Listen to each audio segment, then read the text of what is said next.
Hello বন্ধুরা, SIR ২০২৬ নিয়ে নির্বাচন কমিশন এক বিরাট আপডেট দিল।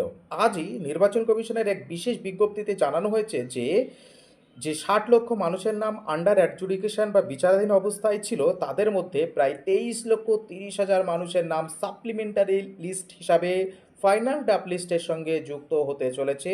আগামীকালই সেই লিস্ট প্রকাশিত হওয়ার কথা রয়েছে কমিশন সূত্রে খবর।